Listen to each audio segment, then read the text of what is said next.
Okay, the process of getting these tins full is done. You can see that I've pressed them all down. Later on, these can pop right out, no problem.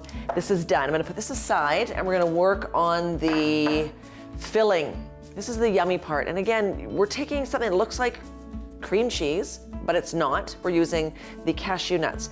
The important thing that you must do is make sure that you soak these overnight. And if you've forgotten and you're in a rush, boiling water for about an hour works as well, but soaking them is better. They've absorbed a lot of the water. I'm gonna just strain that off. We're using 1.5 cups of the cashew nuts. So again, 1.5 cups we're gonna put into, last time I did it in a blender. I'm gonna see if I can actually do it in the food processor. If not, I do have my blender on standby, but let's try to mix it all into this. I'm testing the boundaries of my food processor.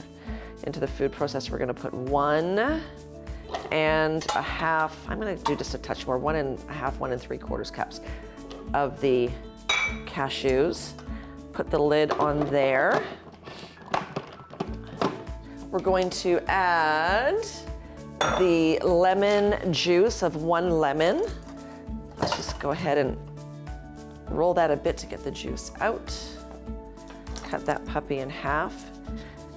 Lemon juice is it's gonna give you that tangy flavor that you get from cream cheese. So we're gonna put that in. Juice that up.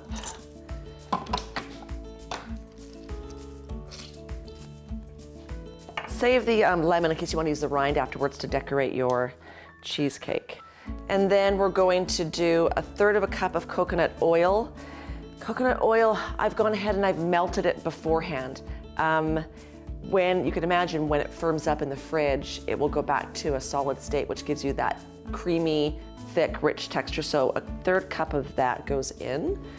And then we're doing 2/3 cup of coconut cream or milk. Cream is a solid can of thick cream like this. Milk will be 2/3, half of cream and milk on the bottom. You can mix that up and pour it in. I like the really rich, creamy taste and texture of the coconut cream. So I'm adding all cream and really none of the coconut water. The creamier, the better. And then your sweetener.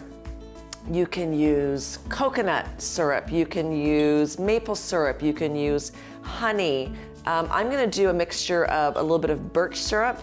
It's got a really nice, kind of like a sweet molasses, just a touch of that, and some coconut syrup. And that's gonna be 1/2 cup of that. So we'll go ahead and measure 1/2 cup. Nice and dark and rich. If you're wanting your dessert to turn out lighter, then go ahead and just use honey and a touch of birch. This will definitely darken up the overall appearance of the cheesecake. So that goes into the blender as well. And I think we're set. I'm gonna put just a touch of salt in here also. My salt is hiding over here. I like using pink Himalayan salt, just a bit more. Almost like a teaspoon of salt. And then we'll blend it together and see if the food processor can give me the texture that I need. If not, we'll go ahead and put it in the blender. It should be completely smooth, no lumps or bumps at all. Okay, I think we have the right texture. Just gonna give it a little bit of a taste, see if it's missing anything. Make sure it's nice and creamy. Honestly, you would not know it's not cheesecake. It's amazing. So we're gonna put the filling on the inside the little cups. What I am gonna do is we have 12, I'm gonna do 4 like this. I'm gonna do 4, and then I could put berries on top of that one. I'm gonna do 4 with some peanut butter. Then I'm gonna reserve some inside here to put the pink pitaya, and you'll see why in a second. So let me go ahead and start filling up the trays. You actually are not gonna believe how amazing this actually tastes. It actually does taste like cream cheese. So we'll go ahead and fill that. We'll pound them down to make sure they hit all sides of the muffin tin. Make sure they're all even and hitting the sides. Good. clean up my mess. Pink pitaya. You'll see a lot of people on Instagram and the different feeds are making smoothie bowls and smoothies using this beautiful dragon fruit. It is gorgeous when it's mixed in. It has some great health benefits. I think that if you can make your food look pretty while you're following a diet or a program, you're more inclined to stick to it. So I love zhuzhing up my food. I'm gonna put some pink pitaya in here. It's bright, bright, bright pink. I'll show you it in the spoon here, what it looks like. You can see how amazingly pink that is. I love this stuff. My daughter's addicted to it. She puts it in her smoothie and smoothie bowls all the time. So we'll go ahead and put about a couple teaspoons of that in and watch the color. We may have to add a little bit more. The color change is phenomenal. Okay, the last one.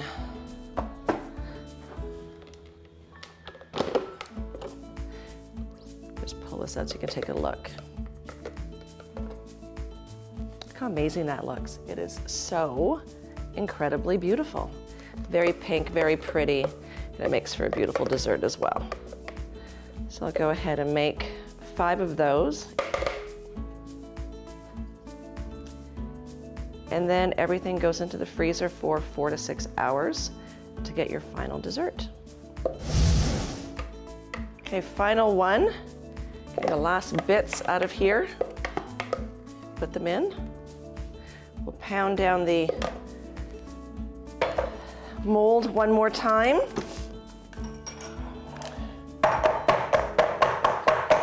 Cheesecake ones, these ones are a bit bigger, but that's totally fine. I'm going to do just a few with some peanut butter in them. Not everybody likes peanut butter, but I love peanut butter. So I'll put like just maybe a half a teaspoon of peanut butter on each one. My daughter will thank me because she eats peanut butter by the gallons. It's kind of a drag that kids can't have peanut butter in school anymore because that was my daughter's definite go-to. So just swirl that on top. We'll have a few plain ones.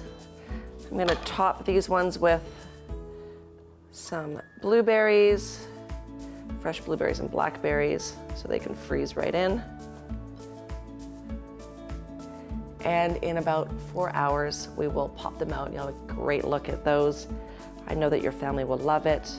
And again, they will never know that it's vegan and that it's dairy-free, plant-based, and it's really good for you. If you want the recipe, certainly go online to our website where we have all the nutritional facts and how to make it for you. Hope you enjoy.